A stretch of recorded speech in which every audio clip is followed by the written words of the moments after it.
स्वागत है दोस्तों आपका हमारे इस चैनल निवेश टिप्स में। दोस्तों आज मैं जिस स्कीम के बारे में बात करने जा रहा हूं वो स्कीम जब से शुरू हुई है यानी 31 दिसंबर 2012 से लेकर के अब तक का इसने रिटर्न दिया है 17.72% का। इस स्कीम का नाम है SBI फोकस्ड इक्विटी फंड। दोस्तों SBI फोकस्ड इक्विटी फंड के अगर पिछले 5 वर्षों के रिटर्न की बात करूं तो 21.21% का रिटर्न रहा है और 3 सालों में इस स्कीम ने 24.85% का रिटर्न दे दिया है। और अगर 1 साल की बात की जाए तो SBI फोकस्ड इक्विटी फंड का रिटर्न रहा है 42.10% का। और अगर 6 महीने की बात करूं तो SBI फोकस्ड इक्विटी फंड ने पिछले 6 महीने में ही 18.75% का रिटर्न दे दिया है।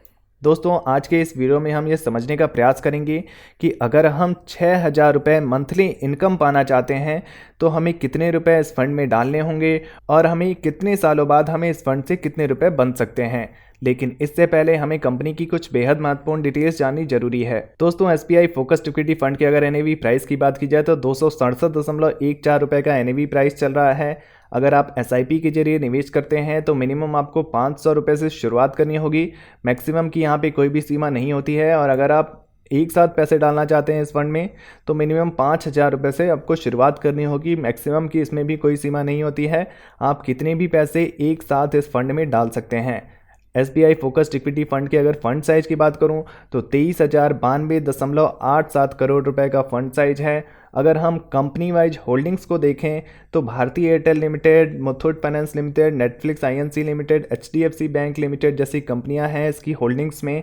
दोस्तों आज के इस वीडियो में हमें ये जानना है कि हम कैसे 6,000 रुपये मंथली इनकम पा सकते हैं इस फंड के माध्यम से।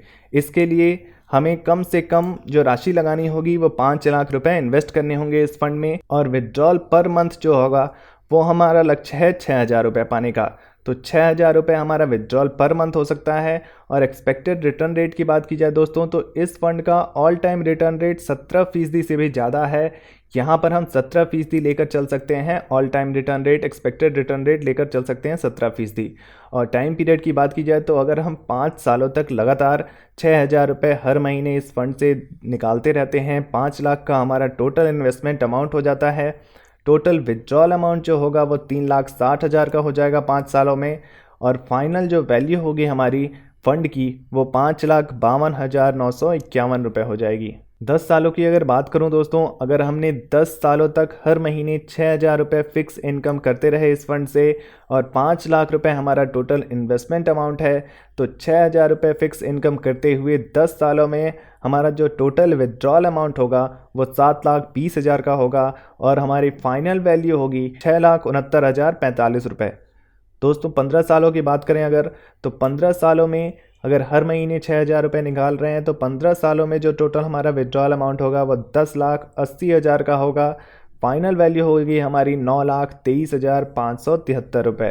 अगर 20 सालों की बात करूं तो 20 सालों बाद अगर हम 6,000 रुपये हर महीने SBI फोकस्ड इक्विटी फंड से निकालते रहे तो SBI फोकस्ड इक्विटी फंड में जो टोटल विड्रॉल अमाउंट होगा वो 14,40,000 का होगा। टोटल इन्वेस्टमेंट अमाउंट 5 लाख रुपए का हो चुका है हमारा, जो हम टोटल इन्वेस्ट कर चुके हैं इस फंड में। और फाइनल वैल्यू हो जाएगी हमारी 14,81,614 रुपये।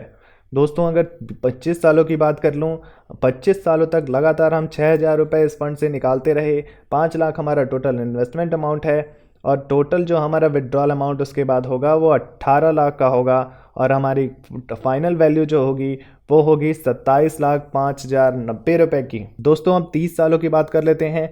अगर हमने हर महीने 6,000 रुपये इस फंड से निकालते रहे फिक्स मंथली इनकम के तौर पर और उसके बावजूद हम 5 लाख रुपए के टोटल इन्वेस्टमेंट अमाउंट के बाद जो हमारा टोटल विड्रॉल अमाउंट होगा 30 सालों बाद 21,60,000 का हो जाएगा और हमारी फाइनल फंड वैल्यू जो होगी 30 सालों बाद 53,87,496 रुपये की हो जाएगी। यानी कि दोस्तों आप देख सकते हैं मात्र 5 लाख रुपए के इन्वेस्टमेंट से हर महीने 6,000 रुपये कमाई करते हुए हम 30 सालों में 53,87,496 रुपये बनाने में सफल हो सकते हैं। दोस्तों किसी भी म्यूचुअल फंड में इन्वेस्ट करने के लिए 3 तरीके होते हैं।